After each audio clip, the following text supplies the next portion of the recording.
اعوذ باللہ من الشیطان الرجیم بسم اللہ الرحمن الرحیم۔ ربیع الاول کا مہینہ بڑا مبارک ہے۔ علماء اسلام نے اسے سارے مہینوں میں افضل قرار دیا ہے۔ حالانکہ رمضان شریف کا مہینہ قرآن شریف نازل ہونے کی وجہ سے بڑا افضل مانا جاتا ہے، تو پھر جس مہینے میں صاحب قرآن صلی اللہ علیہ وسلم تشریف لائے ہوں وہ کیوں نہ افضل ہوگا۔ یہی وجہ ہے کہ مسلمانوں کو ہی نہیں بلکہ ساری دنیا کو اس مہینے میں سب سے بڑی عید عطا کی گئی ہے۔ مصطفیٰ جان رحمت کے صدقے میں ہی ہمیں رمضان، قرآن اور ایمان جیسی انمول دولتیں نصیب ہوئی ہیں، کیونکہ اگر اللہ پاک اپنے پیارے رسول کو پیدا نہ فرماتا تو دنیا کو بھی پیدا نہ فرماتا۔ یوں تو اللہ پاک کی بے شمار عنایتیں ہم بندوں پر ہیں، جسے ہم گننا چاہیں تو بھی گن نہیں سکتے۔ اس کریمی کے باوجود اللہ پاک نے کوئی احسان نہیں جتایا، لیکن جب اس نے اپنے پیارے رسول کو دنیا میں بھیجا تو فرمایا، اللہ نے مومن بندوں پر احسان فرمایا کہ ان کے بیچ ایک رسول کو بھیجا۔ اس کا مطلب یہی ہوا کہ پیارے رسول ہمارے لیے اللہ کی سب سے بڑی نعمت ہیں، اسی لیے اللہ نے میلاد مصطفیٰ کو احسان قرار دیا ہے۔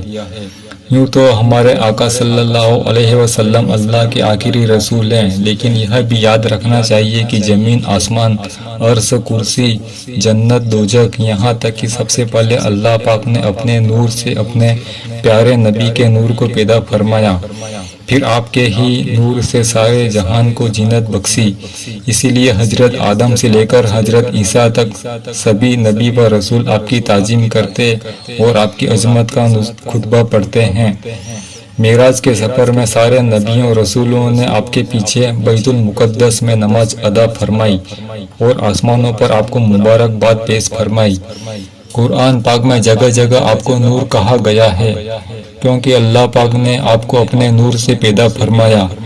آپ کے نور سے زمانے سے کفر و شرک کی دنیا میں ایمان کی روشنی پھیلی۔ چاند جیسا نورانی پیکر آپ کا کھلونا بنایا گیا۔ آپ کی آمد و پیدائش دنیائے انسانیت ہی نہیں بلکہ ساری مخلوق کے لیے رحمت ہے۔ اسی لیے تو اللہ پاک نے فرمایا، اے محبوب رسول، ہم نے آپ کو سارے جہان کے لیے رحمت بنا کر بھیجا ہے۔ اسی لیے تو آپ کی پیدائش پر ساری مخلوق نے خوشیاں منائی، یہاں تک کہ جانوروں نے بھی ایک دوسرے کو مبارکباد دی۔ ظالم بادشاہوں کے تخت الٹ گئے اور سارے بت منہ کے بل گر پڑے، کیونکہ ان کی تباہی کے دن آ چکے تھے۔ اللہ نے فرمایا، حق آ گیا، باطل ہلاک ہوا۔ باطل کو ایک دن ہلاک ہونا ہی تھا۔ حضرت آدم علیہ السلام جسے جلیل القدر ہستیوں نے حضرت بی بی آمنہ کو بشارت سنائی، آمنہ مبارک ہو، تم نبیوں کے سردار کی ماں ہو۔ فرشتوں اور حوروں نے خوشیوں کے ترانے گائے۔ بزم ہستی کے تاجدار کی آمد پر سارا جہان وجد میں آ کر جھوم رہا تھا اور عقیدت کے نذرانے یوں پیش کر رہا تھا، مصطفیٰ جان رحمت پہ لاکھوں سلام، سمع بزم ہدایت پہ لاکھوں سلام، شہر یار ارم تاجدار حرم، نوبہار شفاعت پہ لاکھوں سلام۔